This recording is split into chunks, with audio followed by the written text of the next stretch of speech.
मुख्यमंत्री श्री भूपेश बघेल जी का गणतंत्र दिवस के अवसर पर पावन संदेश।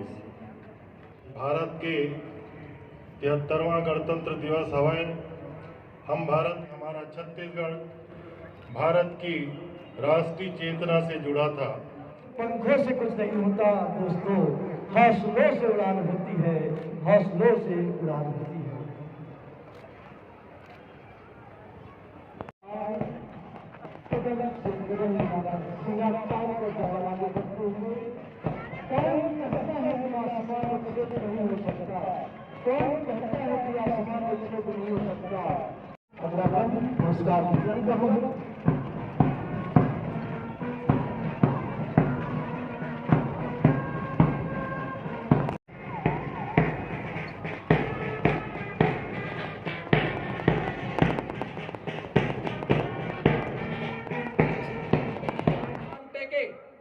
जो कि परिचारक के पद पर पदस्थ हैं, उन्होंने जिले के समस्त पशु जो कि सहायक ग्रेड 2 है तहसील कार्यालय में, वर्मा जी छात्र शासकीय कन्या क्रीड़ा परिसर अंबागढ़ चौक के लिए कोविड-19 के दौरान, मिथिलेश चौधरी साहब पुरस्कार लेते हुए। इसके बाद आएंगे श्री दीपेश धनगुन, फार्मासिस्ट, सामुदायिक स्वास्थ्य केंद्र मानपुर, आपको कोविड। इसके बाद का क्रम है टोला चौकी, राजेश साहू, थाना प्रभारी डोंगर गांव को मैं थाना प्रभारी डोंगर गांव को महिला संबंधी अपराधों में अच्छा कार्य एवं अपराध नियंत्रण हेतु ये पुरस्कार दिया जा रहा है। इसके बाद सूबेदार किया जा रहा है श्रीमती रश्मि साधना में उत्कृष्ट कार्य हेतु उनको पुरस्कृत किया जा रहा है।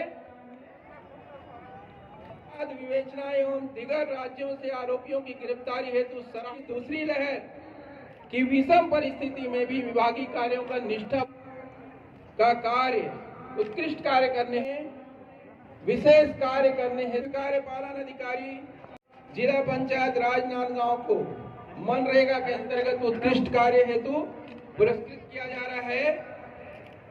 इसके बाद राजनांदगांव में पदस्थ हैं वन चेतना केंद्र मनगट्टा में उत्कृष्ट कार्य हेतु सांगली रोपड़ प्रभारी, इन्होंने 2020-21 में 1,60,000 और सभी से अनुरोध है कि ज्यादा से ज्यादा मास्क का पालन करें, सुरक्षित।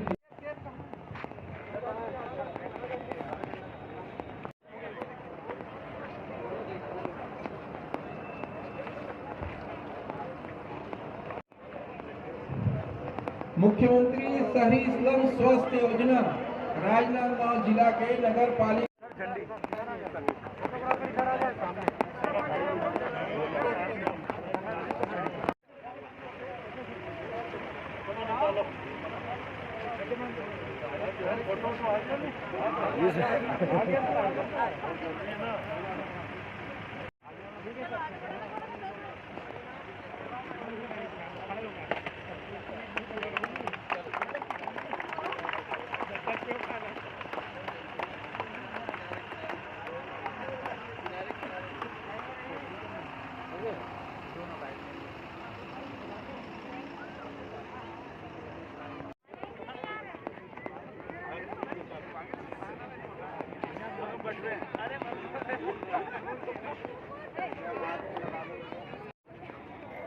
अंकित भाई देख ले, बाकी भरोसा नहीं है।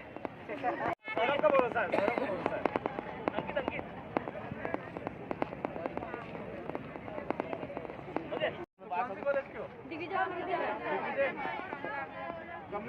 नहीं डीएमवी सर हमारे बाद दोनों है सर। ध्यान नहीं देता देखते सर, बहुत कम। बहुत बढ़िया आप लोग काम कर रहे हैं, बहुत अच्छा काम कर रहे हैं। गणतंत्र दिवस के अवसर पर आज राजनांदगांव जिला मुख्यालय में बहुत भव्य कार्यक्रम का आयोजन हुआ। गणतंत्र की माननीय मुख्यमंत्री जी का जो संदेश वाचन था, जिसमें प्रदेश के विकास की सारी संभावनाओं और योजनाओं का जिक्र है, वो वाचन करके आज गणतंत्र का कार्यक्रम संपन्न हुआ। कोरोना के चलते सादगी से मनाया जा रहा है, किंतु उसके बावजूद भी ना उत्साह में कोई कमी है, ना भव्यता में कोई कमी है।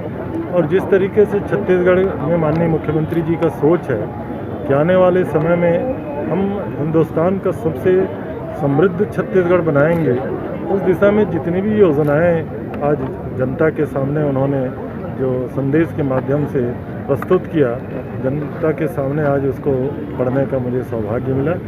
इस पावन अवसर पर मैं आप सबको हृदय से बहुत बधाई देता हूँ। मुझे लगता है कि आपका प्रश्न थोड़ा छोटा हो गया जी। आपने टॉयलेट अच्छा बनाया गया इस पे प्रश्न कर दिया जी। सबसे अच्छी बात ये है कि छत्तीसगढ़ में हमने स्वामी आत्मानंद अंग्रेजी माध्यम के स्कूल ऑफ एक्सीलेंस 173 प्रारंभ किए हैं। गरीबों को भी अपने बच्चों को अंग्रेजी माध्यम के स्कूल में पढ़ाने की बड़ी इच्छा होती है और ये एजुकेशन निःशुल्क देने का हमने प्रावधान किया है। उसी के तहत आज राजनांदगांव के इस स्कूल का जो निरीक्षण किया गया है, निश्चित रूप से नगर निगम को भी मैं बधाई देता हूँ, जिला प्रशासन को भी बधाई देता हूँ। और जिस तरीके से महसूस कर रहे हैं इतनी अच्छा ये योजना है, तो लोगों ने कहा कि अभी राजनांदगांव में और इसकी बड़ी संभावनाएं हैं, तो आने वाले समय में उसको भी हम लोग देखेंगे। निश्चित तौर से मुझे लगता है कि आपने माननीय मुख्यमंत्री का पूरा संदेश सुना होगा जी। न्याय की इतनी अच्छी योजना जिसकी कल्पना इस देश में किसी ने नहीं की है। राजीव गांधी किसान न्याय योजना और गोधन न्याय योजना के बाद आज छत्तीसगढ़ में जो ग्रामीण भूमिहीन खेतिहर मजदूर न्याय योजना लागू की जा रही है, उसका भी उसमें उल्लेख है।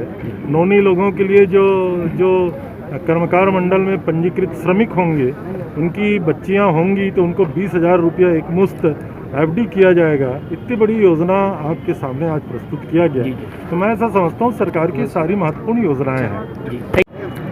देखिए, आत्मानंद विद्यालय की जो परिकल्पना है, समाज के हर वर्ग के बच्चे को गुणवत्तापूर्ण शिक्षा और अत्याधुनिक माहौल में उपलब्ध कराने की व्यवस्था है। यहाँ देखेंगे आप कि मेधावी छात्र जिले के पूरे एडमिशन लेने के लिए आ रहे हैं। यहाँ मेरिट के बेसिस पर उनका एडमिशन होता है, यहाँ के टीचर्स का भी मेरिट के बेसिस पर भर्ती किया जाता है। तो ये तो आप केवल इंफ्रास्ट्रक्चर की बात कर रहे हैं। इंफ्रास्ट्रक्चर के अलावा हमने एम्बियंस ऐसा रखा है, टीचर्स ऐसे रखे हैं, शिक्षा की गुणवत्ता पे भी ध्यान केंद्रित किया है। तो सभी बातों को मिला के राजनांदगांव का जो आत्मानंद विद्यालय है, उसे ये सभी बातें यूनिक बनाती है और अच्छा उदाहरण पेश करती है। टोको जो अभियान है, छत्तीसगढ़ शासन और यूनिसेफ का एक संयुक्त अभियान है। अभी वर्तमान में जो पैंडेमिक है कोविड, उसको देखते हुए ये यूनिसेफ और छत्तीसगढ़ शासन ने स्टार्ट किया है। इसमें लोगों के बीच जन जागरूकता फैलाने के लिए वॉलंटियर्स नियुक्त किए जाते हैं। वो लोगों को कोविड अप्रोप्रिएट बिहेवियर अपनाने के लिए अधिक से अधिक जागरूक करते हैं।